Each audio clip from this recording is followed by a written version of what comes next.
Nii, alati kui olete rõngus, ei saa otse läbi sõita ilma, et väike peatus tuleb.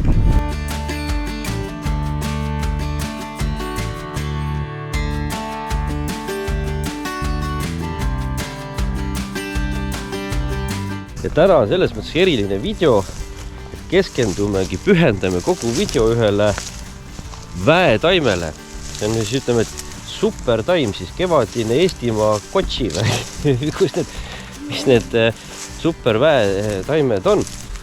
See on üks selline taim, mida ma siin keerutan. Video pealkiri ütles ära, me oleme nurmenukku jahil. Nurmenukk on selline kaval taim, et ega ta niisama ennast ei näita. Et ta annab ikka otsida, kui lähed, et vaatad, et äkki on siin kuskil nurgas, seal nurgas. No ei ole. Niimoodi ei saa. Peab teadma, otsima ja siis tulema tagasi kindlasse kohta. Seal on, siin on. See ala on kõik selline ala, et kus siis otsida. No, meiega vaatame ka kaarti ja kõik selle pilguga, et kus siis on see mosaiiksus või koht iseäralik, et ta võiks kasvada, et ei ole nagu päris põld või päris mets. Peab olema mingisugune selline puisniidulaadne koht. Mida meie siis täna vajame? Me ikka põhiliselt korjama neid õiepäid. Me kuivatame need ära. Põhiline on teematerjal, aga samamoodi on need kõik lehed ka söödavad ja õiepea ka. Võtsime lihtsalt kilekotid ajutiselt saialiivakotikestega, et peakesed korjame ära.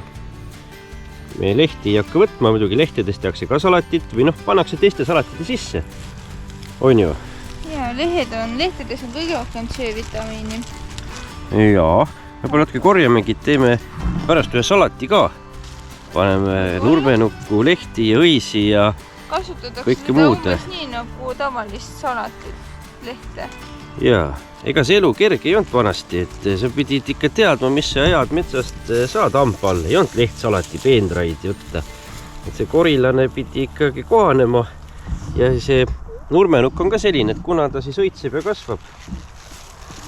Ta siin rohkem mai keskpaigas siin Lõuna-Eestis. Okei.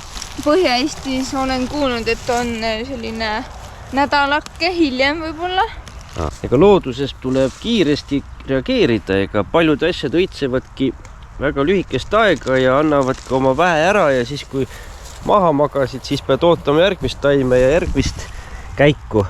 Et inimene pidi kogu aeg kohanema. Kogu aeg pidi olema teatud kalender, et nii, see nädal, see aeg teeme värsket nurmenukku salatit, siis järgmine vahevik muud taimed. Näete, sisalik pani. Peab ettevaatlik olema, et mõni restiku moodi tegelane ka ei siblasi ringi.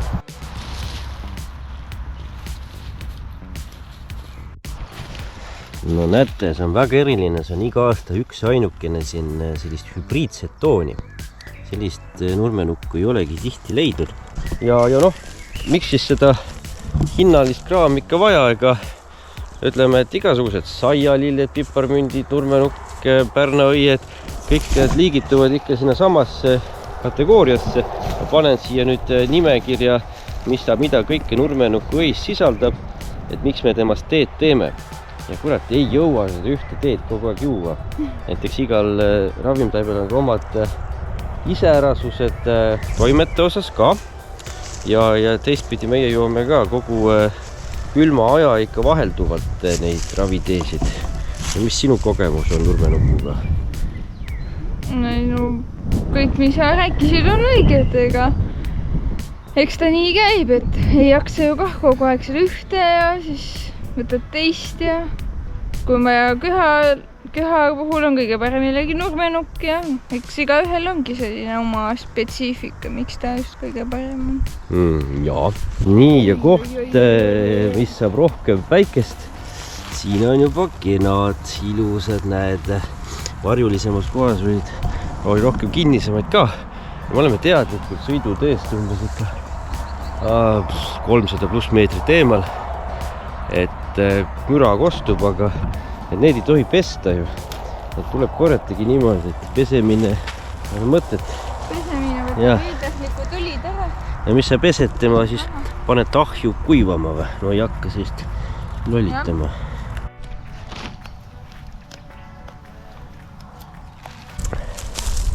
Ja näete, et jah, etsa põllu ääres pole ka mõtet seal.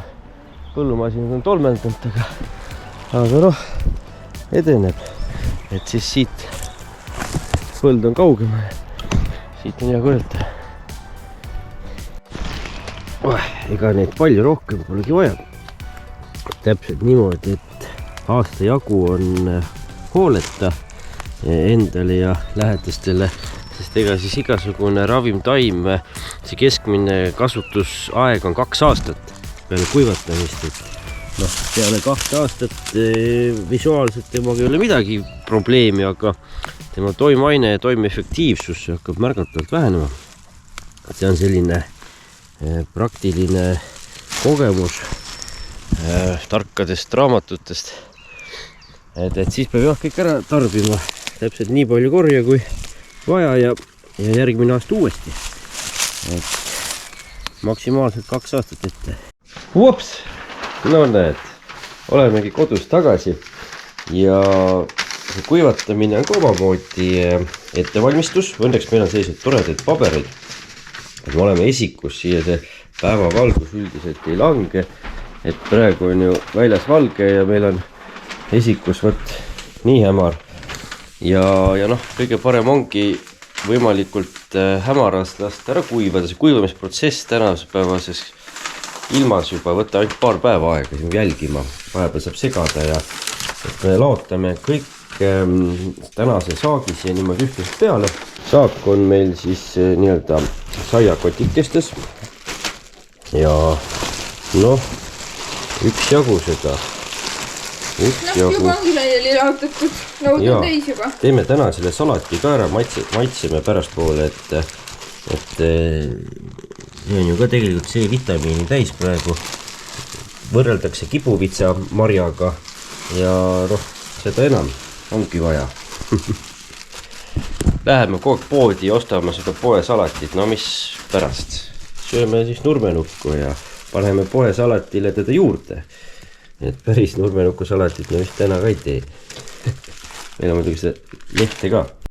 Nüüd läks ikka on-road matkalaud ka käiku. Kõik ära ei mahu lihtsalt. Ja kogu saak on vot selline. Aga siit tulebki üks selline värske salat. Panengi tomatikurgiga siis nurmenukku lehed ja õied kokku. Natukene võib-olla maitsainet, soola, midagi veel. Tükeldasin lehti ja õisi panen siit niimoodi ühe kaupa. Siis oliiviõli. Kuna õunaädikat ei ole, siis ma panen hästi grammikene tavalist ädikat. Ja siis hakkamegi segama. Pipar ja sool tulevad ka. Ah jaa, kõrvitsa seemneid soovitati ka. Need on pürts, muidugi siia veel pannakse muna, mingisugust tuunikala või kana, et siis ongi ta terviklik, siis ta ei olegi enam mingisugune kõrvaline salat, vaid siis kohe täis toite. Natukene soola ja pipart. Kus te käisite? Duši on. No tule nüüd kohe võtta värskena kohe värsket salatit. Proovin enne ise ka. Sulle ka?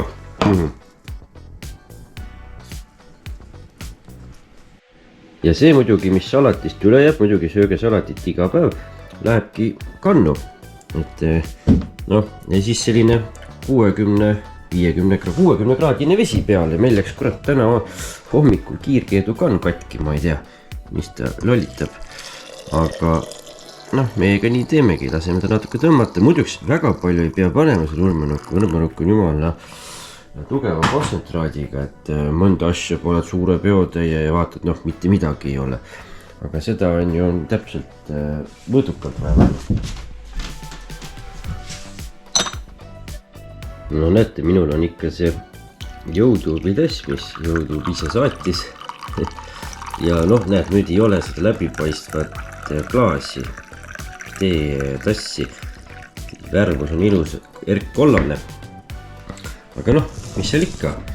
ega siis praegu ongi tead nii jahedad ilmad, et ma ise olin ka tatine.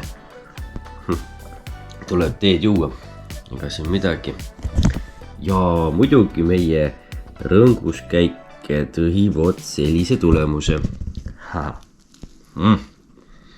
Hea, kui midagi tee peale ka jääb. Aga jah, kokkuvõtvalt panen korra veel siia, mille vastu see nurmenuku tee kasulik on. Minge korjama, jagage oma kogemusi ja vot, igast midagi. Olete oodatud ikka meie kanalit jälgima ja näed, Pelli ka tuli. Kohtume siis järgmine kord. Tšau! Tšau!